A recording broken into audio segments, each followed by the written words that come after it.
गांव में विक्रम सिंह नाम के राजा थे, जो बहुत ही दानी राजा थे। लेकिन उनकी बस एक शर्त थी, वो किसी को भी दान देने से पहले उससे एक सवाल पूछते। अगर कोई उनके सवाल का जवाब दे दे तो राजा उसे मुंह मांगी कीमत देते, लेकिन अगर कोई जवाब न दे पाया तो राजा उसे दान देने से इनकार कर देते। एक दिन राजा विक्रम सिंह के दरबार में एक राही आता है। महाराज, मैं एक यात्री हूँ और काफी दूर से आया हूँ। बस मुझे एक रात गुजारने के लिए पास की धर्मशाला में रुकना है, लेकिन मेरे पैसे लुटेरों ने लूट लिए। तो क्या आप मुझे कुछ धन दे सकते हैं? अरे हाँ, क्यों नहीं भाई, बिल्कुल दे सकता हूँ, लेकिन मेरी एक शर्त है।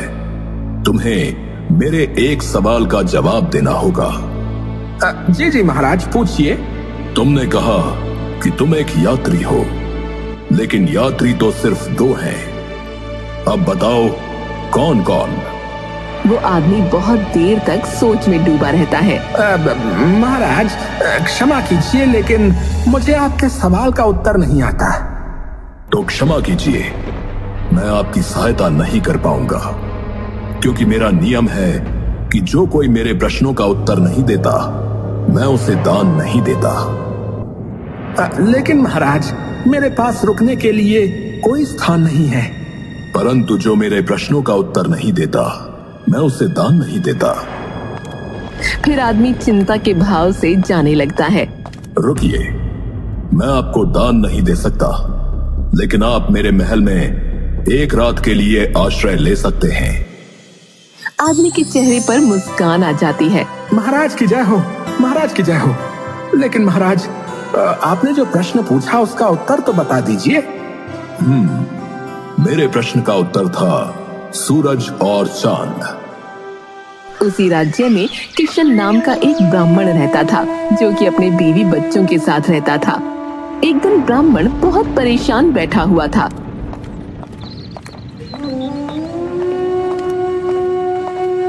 क्या हुआ जी, आप बहुत परेशान दिख रहे हो?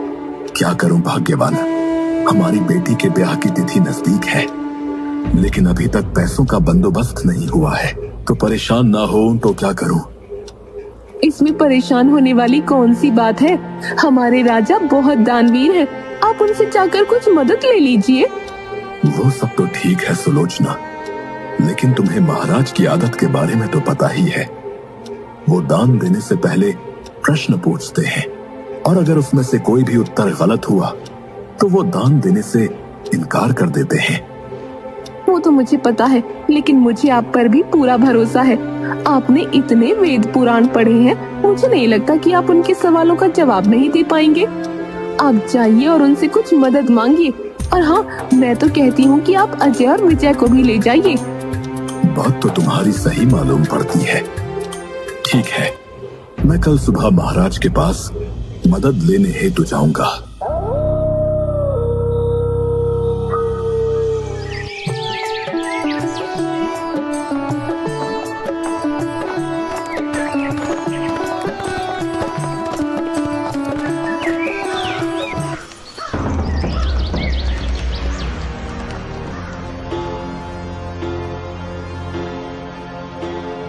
महाराज, मैं आपके गांव का एक छोटा सा ब्राह्मण हूं। मुझे अपनी पुत्री के विवाह के लिए कुछ धनराशि की आवश्यकता है। जी ब्राह्मण देवता, आपकी सहायता करना तो हमारे लिए बहुत ही सौभाग्य की बात होगी। परंतु आप तो जानते ही हैं कि मैं दान मात्र उसी को देता हूं जो मेरे प्रश्नों का उत्तर दे। जी महाराज, मुझे पता है। कृपया आप पूछिए जो भी आपको पूछना है। ठीक है ब्राह्मण देवता, तो मैं आपको एक कहानी सुनाता हूं और आप मेरी उन कहानियों को पूरा करना, और अगर आप सही ढंग से उसे पूरा नहीं कर पाए तो मैं आपको दान देने में असमर्थ रहूंगा। जी अवश्य महाराज, कृपया पूछिए। वीरपुर गांव में राजा चंद्रसेन थे, जिनकी पुत्री थी पद्मा, जो कि बहुत ही सुंदर और गुणवंती थी, लेकिन उन्हें कोई भी राजकुमार पसंद नहीं आता।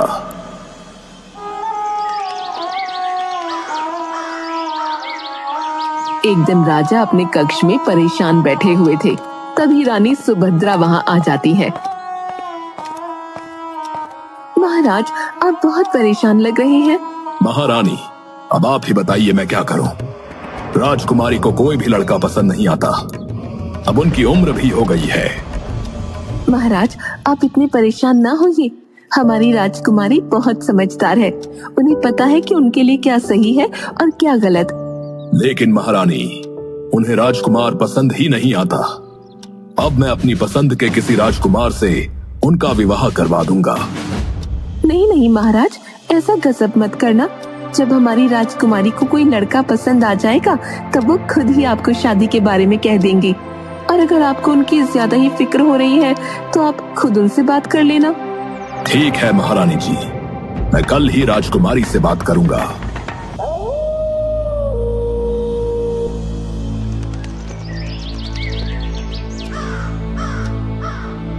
राजकुमारी जी, हमने आपको इतने सारे राज्यों के राजकुमारों से मिलवाया, लेकिन आपको उनमें से कोई भी पसंद नहीं आया। अगर आप कहें तो क्या मैं आपके लिए स्वयंवर रखवा लूं? आपको जो भी राजकुमार पसंद आएगा आप उन्हें अपने वर के रूप में स्वीकार कर लेना। नहीं नहीं पिताजी, मुझे स्वयंवर तो बिल्कुल पसंद नहीं है। स्वयंवर में मुझे कैसे पता चलेगा कि किस राजकुमार के अंदर कौन सा गुण है? मुझे जब कोई राजकुमार पसंद आएगा तब मैं आपको बता दूंगी। नहीं नहीं राजकुमारी, अब मैं आपकी एक नहीं सुनूंगा। कल मैं 4 नौजवानों को बुला रहा हूँ। आपको उनमें से जो भी पसंद आए आप उन्हें अपने वर के रूप में स्वीकार कर लेना। ठीक है पिताजी, अगर मुझे उनमें से कोई पसंद नहीं आया तो मैं उनसे विवाह ना करूंगी।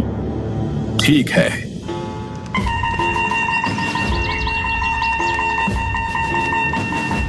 राजकुमारी, ये देखिए, ये हैं 4 राजकुमार। अच्छा, लेकिन इनमें ऐसी क्या विशेषताएं हैं जो मैं उनसे विवाह करने के लिए राजी हो जाऊं? बताइए कि आप में क्या विशेषताएं हैं। महाराज, मैं कपड़ा बेचकर जितना भी धन कमाता हूँ उसका एक हिस्सा मैं देवताओं को चढ़ाता हूँ।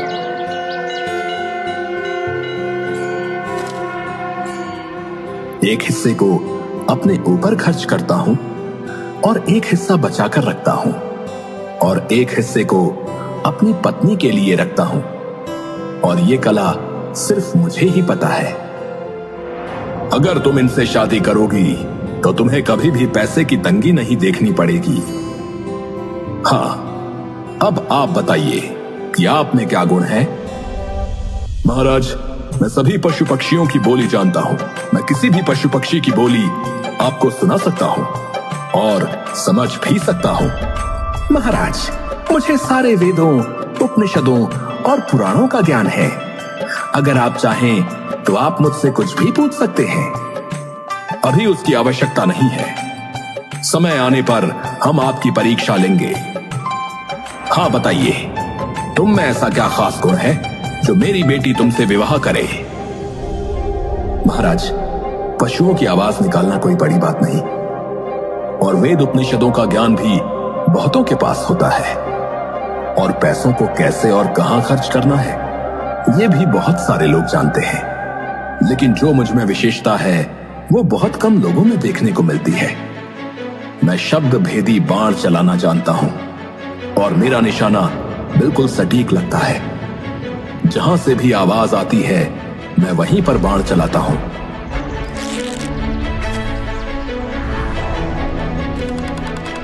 और मेरा निशाना आज तक नहीं चुका। हाँ तो राजकुमारी, बताइए, आप इन 4 में से किसे अपना वर चुनेंगी। हाँ तो बताइए ब्राह्मण देवता कि राजकुमारी इन 4 लड़कों में से किससे शादी करेगी। महाराज, राजकुमारी बहुत ही समझदार थी। अगले दिन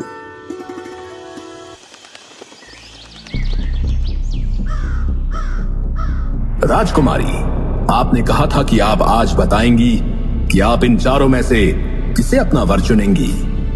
जी पिताजी, मैंने अपना वर चुन लिया है। पिताजी, जो पहले प्रतिद्वंद्वी है वो शिल्पी है। जो पशुओं की भाषा जानता है वो ज्ञानी है। जिन्हें पुराणों का ज्ञान है वह ब्राह्मण है। पर जो शब्दभेदी बाण चलाना जानते हैं वो एक क्षत्रिय है, तो एक क्षत्रांगिनी का विवाह भी क्षत्रिय से होना चाहिए। राजा अपनी पुत्री की बुद्धिमत्ता को देखकर बहुत खुश हो जाते हैं और उनका विवाह चौथे लड़के यानी जो क्षत्रिय था उनसे करवा देते हैं। वाह, अति उत्तम। ब्राह्मण देवता मान गए आपके ज्ञान को। हाँ तो अजय, अब तुम्हारी बारी। मानिकपुर गांव में रमन नाम का एक किसान अपनी बूढ़ी मां के साथ रहता था। वो दिन भर खेती मजदूरी करके गुजारा करता था।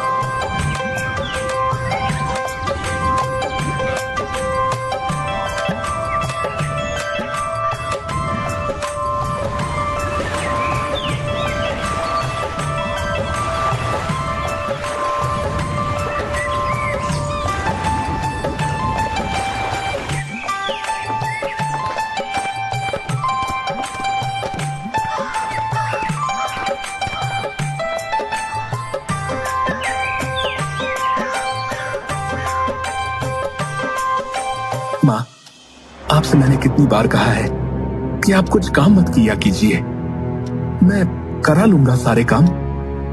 अरे बेटा, तू भी क्या क्या करेगा? घर संभालेगा या खेत संभालेगा? वैसे भी मैं तुझे कब से कह रही हूँ कि मुझे एक बहू ला दे, तो मैं आराम से बैठूंगी। अरे माँ, इतनी सी खेती में हमारा गुजारा होना ही इतना मुश्किल है, तो एक और का गुजारा कैसे होगा? तू तो हमेशा ही बहाने मारता रहता है। सही तो कह रहा हूँ। पर एक दिन रमन जब रात को घर आता है तो अपनी माँ को बिस्तर पर लेटे हुए देखकर हैरान हो जाता है। माँ, क्या हुआ माँ? आपका पूरा शरीर आग से तप रहा है। चलिए, मैं शीघ्रता से आपको वैद्य जी के पास ले चलता हूँ।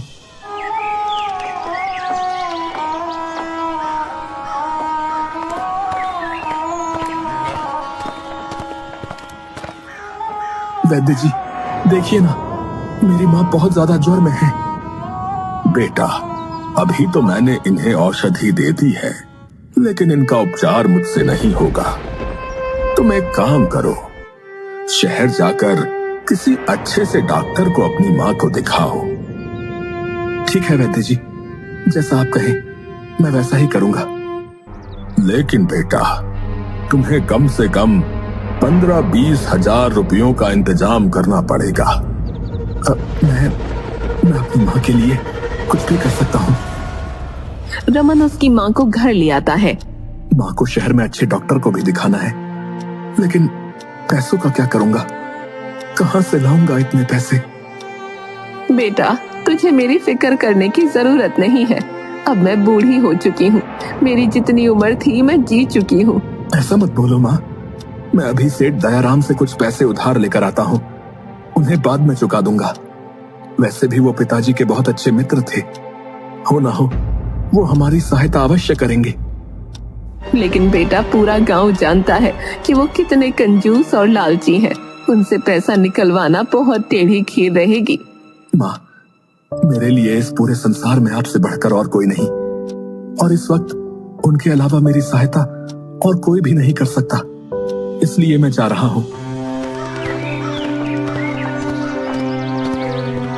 रमन जल्दी से सेठ दयाराम के पास पहुंच जाता है। सेठ जी, मुझे 20,000 रुपए की आवश्यकता थी। मेरी माँ बहुत बीमार है और वैद्य जी ने कहा है कि उन्हें शहर में किसी अच्छे डॉक्टर को दिखाने की आवश्यकता है। क्या क्या क्या? 20,000 रुपए? कसम चिल्लर की, मैंने इतने रुपए तो एक साथ खुद भी खर्च ना किए होंगे, और तू एक मामूली सा छोरा है। मैं तुझे इतने सारे पैसे क्यों दूंगा? सेठ जी, मैं आपके हाथ जोड़ता हूँ, अभी मुझे पैसों की बहुत आवश्यकता है, और आपके अलावा पूरे गांव में मेरी सहायता और कोई भी नहीं कर सकता सेठ जी। अरे तो तू मुझे कंगाल करने पर ही तुला है? अरे मैंने तुझे कह तो दिया, अब जा यहाँ से। लेकिन सेठ जी, आप मेरे पिताजी के बहुत अच्छे मित्र थे, इस नाते तो मेरी सहायता कीजिए। अच्छा ठीक है, मैं कर दूंगा मदद, लेकिन मेरी भी एक शर्त है। मैं तुम्हें पैसे तभी दूंगा जब तुम मुझे एक कागज में आग और दूसरे में हवा ला कर दोगे। अगर तुमने मुझे वो ला दी तो मैं तुम्हें पैसे दे दूंगा, पर अगर तुम ना ला पाए तो फिर मुझसे मदद लेना भूल जाना भाई। ठीक है सेठ जी। रमन दौड़ता हुआ अपने घर जाता है। क्या हुआ बेटा, क्या कहा सेठ जी ने? मना ही किया होगा, मुझे पता ही था कि वो सेठ एक नंबर का कंजूस है। नहीं माँ, सेठ जी ने पैसे देने के लिए हाँ कर दी है, परंतु उनकी एक शर्त है। शर्त? मुझे तो पता ही था कि वो सेठ बहुत चालाक है। वो हर मुमकिन कोशिश करेगा पैसे देने से बचने की। वैसे क्या शर्त रखी है उस सेठ ने? माँ, उन्होंने कहा है कि मुझे वो पैसे तभी देंगे जब मैं एक कागज में हवा और दूसरे कागज में आग लेकर जाऊंगा। उस समय तो मैंने हाँ कर दी, लेकिन अब मेरी समझ में ये नहीं आ रहा है कि मैं उन्हें कागज में हवा और आग कैसे दूं। अरे तो मैं तुझे बताती हूँ। हाँ तो आ जाए, अब तुम मुझे बताओ कि रमन एक कागज में हवा और दूसरे कागज में आग कैसे लेकर जाएगा। अभी बताता हूँ महाराज। यशोदा एक कागज का पंखा बनाती है और रमन को दे देती है। जब तू इस कागज को हिलाएगा तो तुझे हवा मिलेगी। हवा तो ठीक है, लेकिन मैं कागज में आग कैसे लेकर जाऊंगा? अगर इस कागज में आग रखी तो ये तो पूरा ही जल जाएगा। रुक जा, उसका भी इलाज है मेरे पास। फिर यशोदा जल्दी से कागज का कंडील बनाकर रमन को दे देती है। ये ले रमन, इस कंडील में तू आग भरकर ले जा सकता है। रमन बहुत ही खुश होकर दयाराम के पास पहुंच जाता है। अरे तुम अभी तो गए थे और इतनी जल्दी वापस कैसे आ गए? अरे सेठ जी, आपको आपका उपहार देने के लिए आया हूँ। ये लीजिए, इस कागज में बहुत ही ठंडी ठंडी हवा भरी हुई है और इस कागज के कंडील में आप आग जला सकते हैं। ये सब? अरे सेठ जी, अब ज्यादा सक पकाइए मत।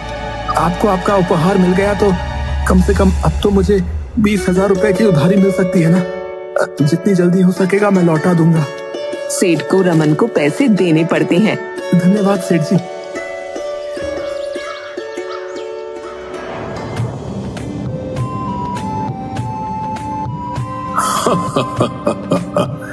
वाह जय वाह, मैं तुम्हारे उत्तर से बहुत प्रसन्न हूं।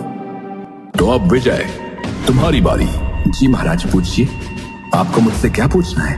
विजय, तुम हमारे राज्य में से 2 ऐसे आदमी ढूंढ के लाओ जिनमें से एक ने कभी झूठ नहीं बोला हो और दूसरे ने कभी सच नहीं बोला हो। ठीक है महाराज, आप मुझे आज शाम तक का समय दीजिए, मैं ऐसे आदमी को ढूंढ कर ले आऊंगा। ठीक है।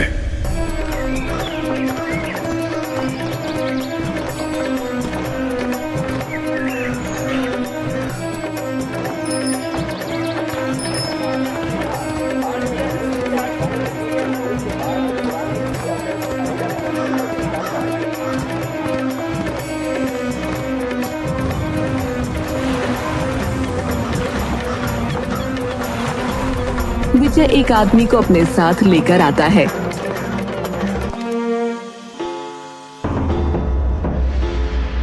अरे विजय, मैंने तुम्हें 2 आदमियों को ढूंढ कर लाने के लिए कहा था, लेकिन तुम तो बस एक आदमी को लेकर आए हो। महाराज, इस एक ही आदमी के अंदर दोनों गुण हैं। इसने न कभी झूठ बोला न कभी सच बोला। पर वो कैसे? क्योंकि महाराज, ये आदमी बोल ही नहीं सकता। क्या? वाह विजय वाह, ब्राह्मण देवता, हम आपके और आपके दोनों बेटों के जवाब से बहुत प्रसन्न हैं। इसलिए मैं आपकी बेटी की शादी अपनी तरफ से करवाना चाहता हूँ। दोनों बेटे बहुत खुश हो जाते हैं। क्या? जय हो राजा विक्रम सिंह जी की जय हो, राजा विक्रम सिंह जी की जय हो, राजा विक्रम सिंह जी की जय हो।